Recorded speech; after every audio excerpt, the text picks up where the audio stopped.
Hello there, I'm Lloyd Evans. Welcome to The Bunker. It's time for another voicemail. Today's voicemail has been left by a caller named Carl. Let's listen to what Carl has to say. Hi Lloyd. My name's Carl. I live in the UK, and just over, I suppose it's coming up to 2 years now, I got disfellowshipped from the congregation. Up until probably a month or two prior to that, I served as an elder for 10 plus years. I did, unfortunately, break up a marriage. Somebody I was with. I wasn't happy. I wasn't in love. It was one of those scenarios where after a while you realise you've married somebody because of the religion you're in. You know, the problem was we had two children, and by that time, one was at the age of 18 and the other was 21. I was disfellowshipped without being informed, therefore didn't attend any judicial hearing, yet they still proceeded to go ahead with it, although in the Elders Guidebook it clearly identifies that it's not something they should have done. Obviously the fallout from that is that I have two children, and I can't speak to either of them. And they've not spoken to me. They don't text me. They don't message me or phone me. And it hurts, and I'm struggling with it. I've had counselling regarding it. We were very close. I know this sounds daft, but I'm the happiest I've ever been since leaving the organisation, since leaving the cult. I've got half of my family that aren't in it and half that are out. But there isn't a day I don't think of my children. I don't know what to do. I've tried all sorts. I've even considered doing my own video on YouTube, see if I can reach out to them that way. I just have not got a clue what more I can do than what I'm already doing. I still text them. I'm not let that put me off, but it's hard. Anyway, I don't want to take up any more of your time. If you want any more off me, then please get in touch. If you've got any advice for me, please, give us some pointers. I've followed you for quite some time now since I've left the organisation. In fact, I know somebody who still is a witness who actually watches your videos too. So thanks for being there for everybody. I mean, you've been no end of help for each and every one of us in seeing this cult organisation for what they are. So thanks again, and all the best with all the work that you're doing. Keep it up, and I take care. Thanks a lot. Bye now. Wow, what a message. Thank you so much, Carl, for calling in and sharing so much. And my heart really aches for you there, because as a father myself, it's hard to imagine how painful it would be to be in a situation where your children are no longer in your life. And unfortunately, this is the cruelty that we're dealing with this organisation, with its shunning. I mean, who knows to what extent their feelings about you are flavoured by the circumstances surrounding you leaving. I mean, it's not inconceivable that in a situation where there is adultery, grown children might not want to have anything to do with their parent, even without there being any issue with disfellowshipping or cult involvement or anything of that sort. But you like to think, given the fact that your relationship with your children was so close as you describe, that they would have been able to have a relationship with you regardless, if not for the fact that they're in an organization that's telling them, as an act of loyalty, you need to cut off all association with your father. You'd like to think, wouldn't you, that there would be some contact if they weren't literally being ordered, if the decision hadn't been taken out of their hands. And this is the real cruelty of this organization. The way it breaks apart families in this way and tears apart relationships is just disgusting. And, part of the reason why I do what I do is precisely because of the pain that you're feeling and the pain that others are feeling, the pain that I feel to some degree, even though I think over time, you learn to cope with it better. It's because of these stories like yours, that I do what I do. So if nothing else, you've given me a very powerful reminder, and hopefully viewers have seen a very powerful reminder there of what shunning does to families and does to relationships. In terms of advice, that's a tough one. That is a tough one. There really isn't that much you can do, because unfortunately the timing was atrocious in terms of when to get disfellowshipped. I mean, you got disfellowshipped, you say, when one child was 18 and the other was 21. In other words, they were both adults. Both of your children were adults when you got disfellowshipped. So what could you possibly do? You have no means of kind of insisting legally on any relationship when your children are grown adults. And to a degree, the same applies in my advice to you, namely that as tragic as this situation is, as wrong as it is, you have to let them pursue their own journey.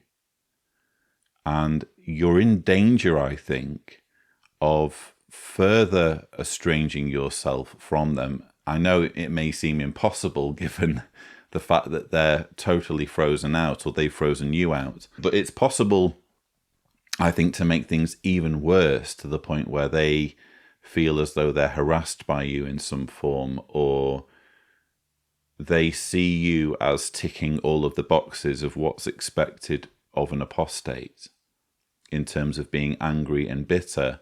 And they think, well, I wouldn't want that to happen to me. I wouldn't want to myself become this angry, bitter individual, so I need to stay inside this organization because look what it's done to Dad,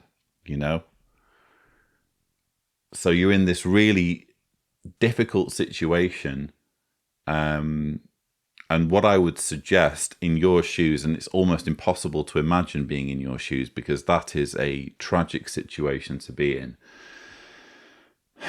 But as painful as it would be, I suppose make it clear that you're there, and you're there when they are ready, or when they need your help, when they need you to be in their lives, you're there for them. And make it so that they know how to reach you, and they know exactly how you feel about how things went down, how things happened, and they know about your love for them.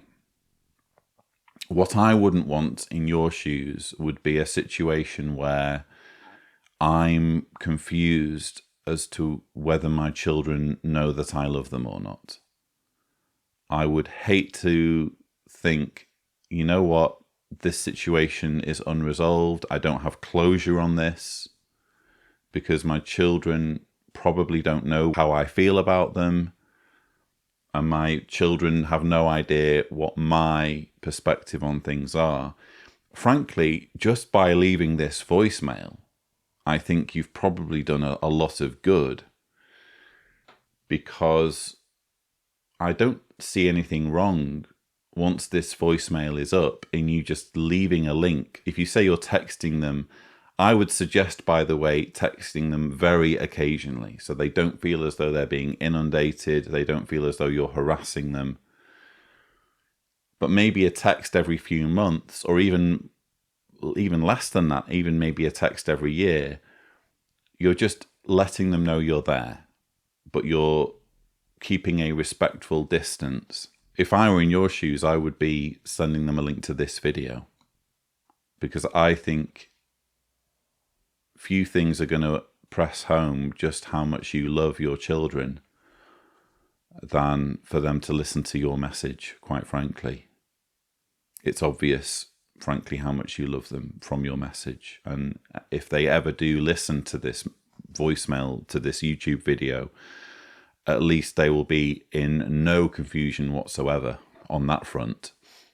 You know, because a love like yours is never going to go anywhere, is it? You're never going to be indifferent to your children when you feel the way you have described or the way you have expressed. Let them know that you love them.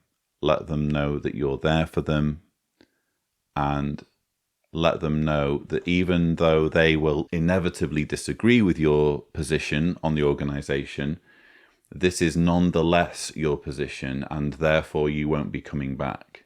You know, they can't hold a candle for you. It would be unfair to them for them to hold a candle for you returning to Jehovah, because incidentally, even though your behavior from their perspective will have been very destructive and very wrong, it's incidentally led you to the realization that the Jehovah's Witness organization is not true. It's a cult, it's abusive, and it's misleading, and it's exploitative.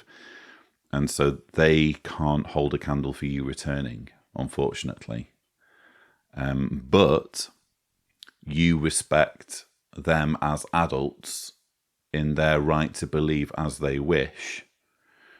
You would never want to impose your views on them. They need to come to their own realizations about things organically. And if they do ever find themselves in a situation where they're ready to look at both sides of the argument, where they're ready to examine their beliefs, as I've said many times before, it's a win-win scenario when you do that, because either you have your beliefs validated by learning that what apostates say is wrong, is a lie, which makes your faith stronger than ever, or you get to finally learn the real truth and you get to do something about it. It's a win-win scenario. So just make your children aware that if they do ever summon the will to look at things objectively, to find out more about your position, you're going to be there, you're going to be ready at a pace that suits them to go through all this. But yeah, it's a tragic situation, and I'm so glad you mentioned that you're getting counselling. I think, frankly, that needs to be ongoing, you know, given the pain that is very obviously still there for you.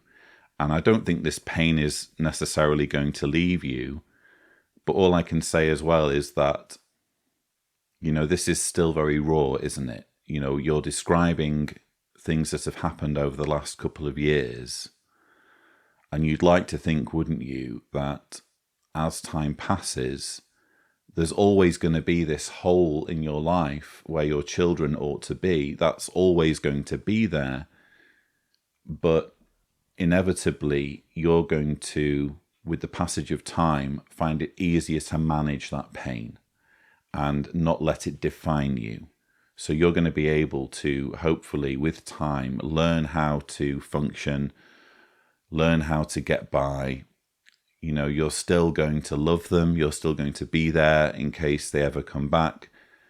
But you're not going to let this pain and let this trauma hold you back or be a burden to you in any way when it comes to forging your own life and being happy, basically. And you already say that you're the happiest you've ever been. And I don't think you're daft for saying that. I think that makes perfect sense. You know, you can have both, can't you? You can have the pain of suffering loss, and you can also have the happiness of being free.